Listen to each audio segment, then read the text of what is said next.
శ్రీమాత్రే నమః. సద్గురు జ్యోతిషాలయం నుండి 2026 జూన్ నెల ద్వాదశ రాశులకి గోచార గ్రహస్థితులు ఎలా ఉన్నాయి అనేది మనం తెలుసుకోబోతున్నాం. జాతకం అంటే ప్రతి ఒక్కరికి ఒక క్యూరియాసిటీ. ఈ నెల నాకు ఎలా ఉంటుంది, వ్యాపారం ఎలా ఉంటుంది, ఉద్యోగం ఎలా ఉంటుంది, నా యొక్క రాజకీయ జీవితం ఎలా ఉంటుంది, నా ఆరోగ్యం ఎలా ఉంటుంది, కుటుంబంలో ఎలా ఉంటుంది అనేది ఒక క్వశ్చన్ మార్క్ గానే ప్రతి ఒక్కరికి ఉంటుంది. దానికోసమే ప్రతి నెల ఎప్పుడురా గురుగారి యొక్క రాశి ఫలితాలు వస్తాయని కొంతమంది ఎదురు చూసే వాళ్ళు ఉంటారు. మిగతా ఛానల్స్ కూడా చూసే వాళ్ళు కూడా ఉంటారు. మా ఛానల్ చూస్తూ మా యొక్క టాపిక్స్ అన్ని చూసే ప్రేక్షక మిత్రులారా, మీకు శుభాకాంక్షలు. మా కార్యక్రమాలన్నీ నచ్చిందంటే ఒక్కసారి ఒక లైక్, ఒక షేర్, ఒక సబ్స్క్రిప్షన్, ఇది మాకు కావాల్సినటువంటి మీ తరపు నుంచి ఒక చిన్న రిక్వెస్ట్ మాత్రమే. ఇది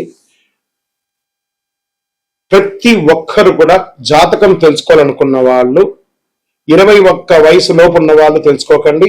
60 వయసు పైపడ్డ వాళ్ళందరూ కూడా మీరు సాక్షాత్ దైవ సమానులే.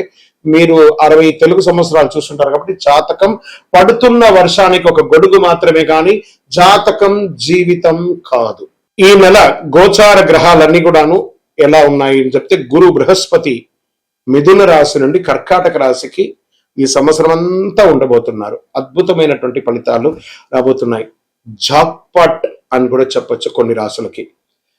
1-2 తారీఖులలో ఈ యొక్క గురువు వచ్చేసి ప్రవేశిస్తున్నాడు కర్కాటక రాశిలో. ఇది చాలా శుభపరమైనటువంటి గోచారం అని కూడా చెప్పొచ్చు. దీనివల్ల ప్రతి రాశి వారికి వారి కుటుంబంలోనూ విద్య, ఇల్లు, ఆర్థిక స్థిరత్వం అనే అవకాశాలు చాలా వస్తుంటాయి.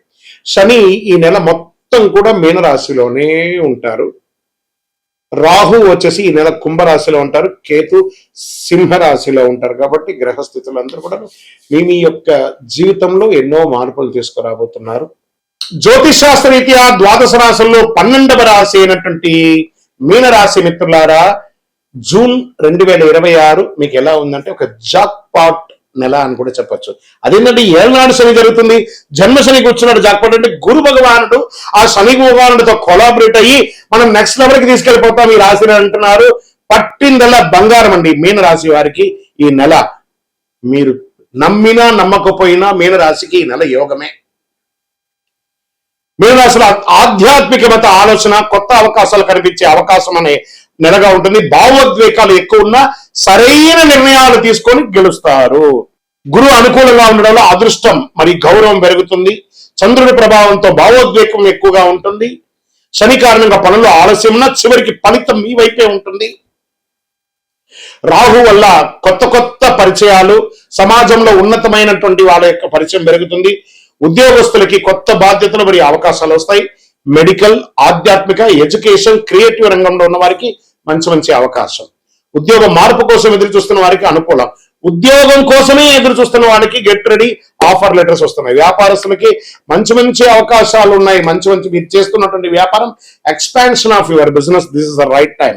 తర్వాత పార్ట్నర్షిప్ లో స్పష్టత ఉంటుంది. ఆర్థిక పరిస్థితిగా డబ్బులు రావడం బాగానే ఉంటుంది, ఖర్చు కూడా అదే విధంగా ఉంటుందని చెప్పొచ్చు. కుటుంబం మరియు ప్రయాణాలపై ఖర్చులు పెరిగే అవకాశాలు బాగా ఉన్నాయి. కొత్త ఇన్వెస్ట్మెంట్ విషయంలో పెద్దల సలహా తీసుకోవడం మంచిది. పాత బాకీలు కొంతవరకు తగ్గే సూచనలు బాగా ఉన్నాయి. ఇంకా కుటుంబ సభ్యుల మధ్య అనుబంధం బలపడుతుంది. జీవిత భాగస్వామి సహకారం వల్ల మానసిక ప్రశాంతత పెరుగుతుంది. ప్రేమ విషయంలో నిజాయితీ ముందుకు వెళ్లే మంచి అవకాశాలు ఉన్నాయి. పిల్లల విషయంలో శుభవార్త వచ్చే అవకాశం. విద్య మరియు విదేశీ అవకాశాలు, విదేశీ చదువు లేదా ఉద్యోగానికి మంచి అవకాశాలు కనబడుతున్నాయి. వీసా ఇంటర్వ్యూలో అనుకూల ఫలితాలు వచ్చే అవకాశాలు ఉన్నాయి. ఆర్ట్స్, మెడికల్, రీసెర్చ్ స్టూడెంట్స్ మంచి ఫోకస్ ఉంది. కళాకారులలో ఉన్నటువంటి ఉన్న వాళ్ళకి ఏదైనా మంచి విద్యార్థుల్లో మీకు స్టేజ్ ప్రోగ్రామ్ చేసే వాళ్ళకి ఇది ఒక మంచి అవకాశం అని చెప్పచ్చు. స్పోర్ట్స్ వాళ్ళకి మంచి సమయం ఇది. ఇంకా రియల్ ఎస్టేట్ అండ్ కన్స్ట్రక్షన్ రంగంలోకి వచ్చిన నిలిచిపోయినటువంటి ప్రాపర్టీ పనులు మళ్ళీ ప్రారంభం అవుతాయి. భూమి, ఇల్లు కొనుగోలు విషయంలో ఒక శుభవార్త వింటారు. మంచి క్రయ విక్రయాల్లో లాభాలు పొందుతారు. ఇంకా సినిమా రంగం, యూట్యూబ్, ఆధ్యాత్మిక రంగంలో ఉన్న వారికి మంచి గుర్తింపు. కొత్త ఆఫర్లు, కొలాబరేషన్స్ వల్ల అవకాశాలు, మీ క్రియేటివిటీ ద్వారా మంచి అవకాశాలు ఉన్నాయి. కోర్టు కేసులు నెమ్మదిగా అనుకూలంగా వచ్చే అవకాశాలు ఉన్నాయి. అలసట, నిద్రలేమి, జీర్ణ సమస్యలు రావచ్చు. ఆరోగ్యపరంగా కొంచెం జాగ్రత్త పడండి. ఈ నెల మీకు అదృష్ట రంగు పసుపు మరియు సముద్ర నీలం అంటారు చూస్తారా, నీలం డార్క్ ఎలా ఉంటాయి, sky blue, dark blue, this all are thing. అదృష్ట సంఖ్య 3 మరియు 7, అదృష్ట తేదీ 3, 12, 21, 30, అదృష్ట దిక్కు ఈశాన్యం. ఈ నెల మీరు చేయవలసినటువంటి పరిహారం అంతా కూడాను దత్తాత్రేయ స్వామి వారిని ప్రార్థన చేయండి, లేదా ఏదైనా ఒక గురు భగవాన్ని ప్రార్థన చేయండి. ఉదయం కొద్దిసేపు ధ్యానం చేయండి. ఓం గురవే నమః అని 16 సార్లు ప్రార్థన చేయండి. అన్ని రకాలుగా మేలు పొందుతారు, విజయం వస్తూ గొప్పగా. ఈ యొక్క ద్వాదశ రాసులు అందరికీ కూడాను, ఎడిటర్స్ దీన్ని ప్రతి దాంట్లో కూడా యాడ్ చేయండి. ద్వాదశ రాసులు అందరికీ కూడా ఈ నెల జూన్ 2వ తారీఖున మీ పక్కన ఉన్నటువంటి ఏదైనా గురుక్షేత్రానికి వెళ్ళండి, లేదా నవగ్రహాల్లో ఉన్నటువంటి గురు భగవాన్ని ప్రార్థన చేయండి. పసుపు వస్త్రం వేయండి, శనగలతో మాల వేయండి. మీ జీవితంలో అనుకూలం పొందుతారు. మీరందరూ కూడా ఆయురారోగ్య ఐశ్వర్య భోగభాగ్యాలతో ఉండాలని అఖిలాండ కోటి బ్రహ్మాండ నాయకుడు శ్రీ ధర్మశాస్త్ర అయ్యప్ప స్వామి వారి 18 అవతారముల దేవాలయం జీవకోణలో మీకోసం ప్రార్థన చేస్తున్నాం. తిరుపతికి వచ్చినప్పుడు మీరందరూ ఈ దేవాలయాన్ని దర్శనం చేసుకోండి. బ్రహ్మశ్రీ డాక్టర్ చంద్రమౌళి గురుస్వామి గారు ఈ దేవాలయాన్ని జీవకోణ అనే ఒక ప్రాంతం నిర్మించి సమాజానికి అంకితం ఇచ్చినారు. మీకు ఇష్ట దైవాన్ని ప్రార్థన చేసుకోండి. మీ పరిసర ప్రాంతాల్లో ఉన్నటువంటి దేవాలయంలో మీ వయస్సు ఎంత ఉందో అన్ని సంఖ్యతో నువ్వుల నూనెతో మీ ఇష్టదైవం కులదైవానికి దీపం వెలిగించండి. అతి శక్తివంతమైనటువంటి కరుంగాలి మాలను 48 రోజులు మన దేవాలయంలో పూజ చేసి దానికి చండీ సుదర్శన హోమాది సుబ్రహ్మణ్య భుజంగ మంత్రాలతో సంపుటి చేసినటువంటి అతి శక్తివంతమైనటువంటి కరుంగాలి మాల కూడా మన ఆర్గనైజేషన్ ఉంటుంది. కావలసిన వారు సంప్రదించండి. మీ యొక్క వ్యక్తిగత జాతకం తెలుసుకోవాలంటే మీ పరిసర ప్రాంతాల్లో ఉన్నటువంటి గురువుని సంప్రదించండి, లేదా మా దగ్గర తెలుసుకోవాలనుకుంటే మీ పేరు, date of birth, time of birth, place of birth WhatsApp చేయండి. విజయోస్తు. శ్రీమాత్రే నమః. సద్గురు జ్యోతిషాలయం నుండి ఒక శుభవార్త.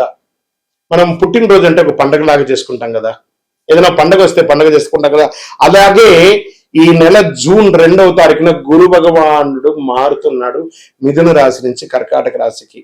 ఆ కర్కాటక రాశిలో ఒక సంవత్సర కాలం ఉంటాడు. ద్వాదశ రాశుల్లో ఉన్నటువంటి 12 రాశులకి కూడా యోగాన్ని కలిగించబోయే ఒక అద్భుతమైనటువంటి పండగ రోజు జూన్ 2. ఇందులో ప్రత్యేకించి మేషరాశికి ఏళ్నాడు శని, సింహరాశికి అష్టమ శని, ధనుసు రాశికి అర్ధాష్టమ శని, కుంభరాశికి ఏళ్నాడు శని, మీనరాశికి జన్మ శని. ఇంతమందికి ఉన్నారు కదా. ఈ గురు భగవానుడు శని భగవానుడు మాట్లాడుకొని, ఏ శనీశ్వర, ఈ సంవత్సరం గురు భగవానుడుగా ఉన్న నేను గురు చూస్తున్న రాజయోగాన్ని ఇస్తున్నాను, నేనే ఈ సంవత్సరం రాజుగా కూడా ఉన్నాను, కాబట్టి కాస్త వీళ్ళకందరికీ కూడా ఇబ్బంది పెట్టకని చెప్పి ఇబ్బంది ఉన్న వాళ్ళకు కూడా అనుకూలం చేసే ఒక యోగంగా గురు భగవానుడు వచ్చేసాడు. Get ready. జీవితంలో మీరు అందరూ కూడా క్షేమంగా ఉండాలి. ఆ గురు భగవానుడికి కృతజ్ఞతాభావంగా ఏం చేయాలి? పసుపు రంగు వస్త్రం స్వామివారికి ధరించండి. మీరు కూడా అవకాశం ఉంటే పసుపు రంగు ఈ నెల ఎక్కువ వాడడానికి ప్రయత్నం చేయండి.